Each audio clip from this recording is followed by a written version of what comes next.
Next we have Sri Vidya Bhushan, co-founder and COO, Danchini Technologies Private Limited, Uttar Pradesh.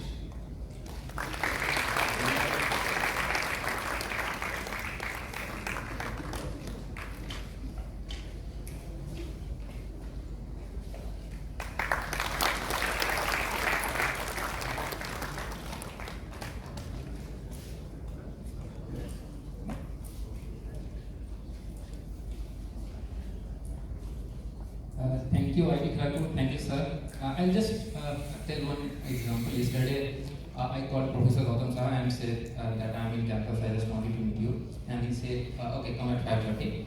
And that meeting actually went for till 8:30. And then he said, okay, I wanted to meet your parents. And then he came and actually met my parents. So such bond after 13 years, because I graduated in 2010 and I'm meeting him for the first time after 13 years, and still he is spending close to 3 to 4 hours with me discussing almost every aspect, and there is a history to it.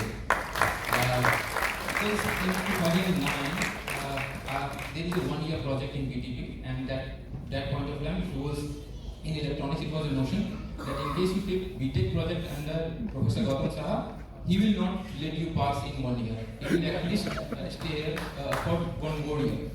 I decided to take a challenge. Luckily, I got graduated in 2010 in 1 year with A+, but I had to work on that project for the next 2 years. And then finally it got published in the paper. And that point of time I was in Ahmedabad. So that is the association. That is a status quo project and then spending. So it is like a huge thing that I can connect. CEO at Philo, Texas.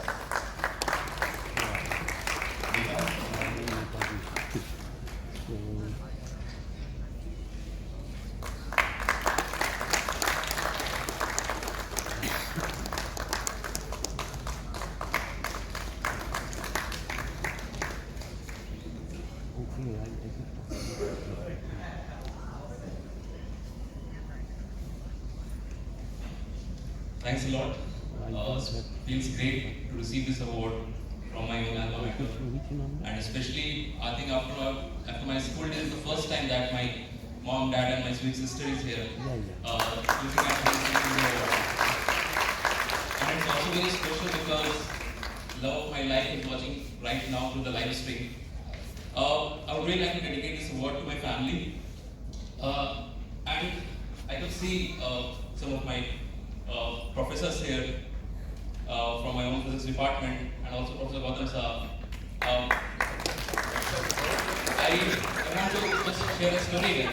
I was in NSS first year and I was bestowed with the Sachinandan Pustak Memorial Award for some of my humble efforts I put while teaching. And I never knew that वो first year का वो KGP का बच्चा would take that teaching so seriously that I ended up building my first venture as an institute in Kashmir, which goes by the name of RISE. And one of my students there told me that, sir, we learned everything while we are there in presence of you in the class, but while we are sitting back at home, it's very difficult to recreate and absorb whatever we have been taught. But if you will be able to sit with us while we are studying at home, our learning would have been 100x easier. That made me think that yes, we take notes in classroom, but we process that when we study at home. And at that point of time, we are all alone. That made me build my second venture, which goes by the name of Film, where we connect any student. एक गांव का बच्चा रात को 12 बजे अगर maths की problem में फंस रहा है, we can connect that student to IIT Delhi graduate in less than 60 seconds, sir. And we have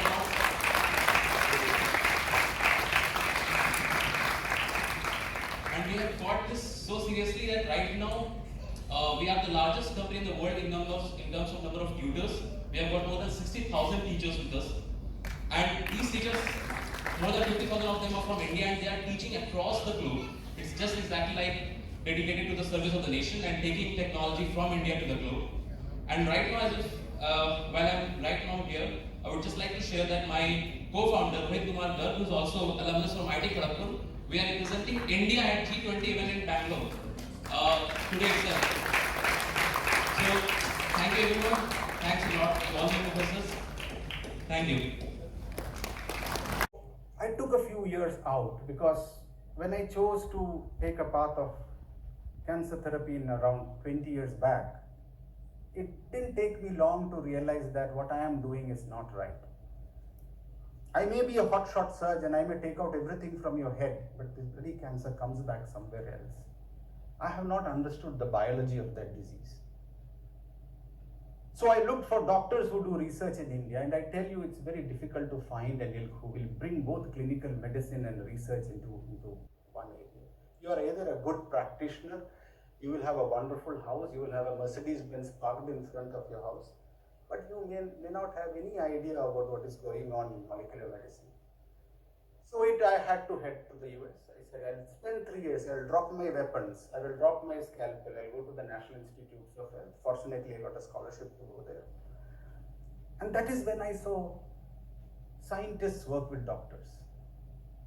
The technologists, the people who work in molecular biology, who will come and sit in the clinic. We have coffee every evening and we brainstorm over these issues. I think that is the culture that we need to bring in. The world today is more interdisciplinary, it's not multidisciplinary. We will have to cooperate to take it forward.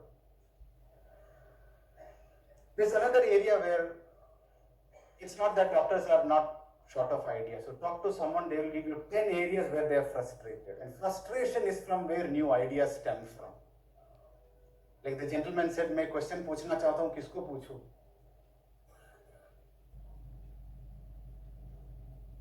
It takes 10 minutes for me to get frustrated with my patient's questions.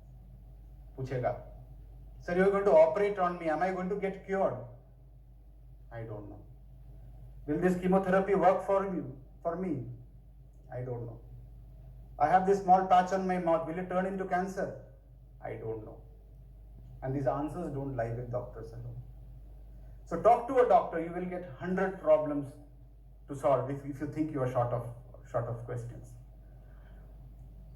I think Professor Gautam Saha has been in the limelight for quite some time. I would like to bring him to limelight once again. I had a patient who had lost his voice. I operated him some 10 to 12 years back. You remember Dr. Gautam Saha? He said, he came to me and he speaks to me without his voice box. I said, you're amazing, how do you do it? He said, I swallow air and I burp it out. Like you have a thumbs up mark, you will burp and you'll say, This guy would modulate that with his tongue and develop speech. And he has taught an entire generation of cancer survivors who are left with a hole in the middle of the neck, but no voice box to talk. And I went to Dr. Saha with an equipment which would vibrate and create an artificial larynx. We failed, Dr. Saha. We did not do it. And I feel there's no industry to help these kind of ideas. So that was a vital issue which Professor Tiwari brought out. Somewhere along the way, the motivation has to be done to go through. Dr. Gautam Saha got busy with his students, his examinations, his so many other work in an institute like IIT. I got busy with the rest of my living patients. So somewhere if there is an industry which will say, I'm going to bring out this product for you, I'm going to analyze the market for it, I'm going to get it out, maybe it would have seen the light of the day. So that is where we learn, where we get stuck from time and again. I think I refer to AI and I talk about it as an absolute layman. I know AI requires a lot of data. And I know Tata Medical Center has data from the day a patient has walked in. If you want to ask me what is the condition of that patient who walked in on 1st December 2011, I'll tell you today. It's there in our servers.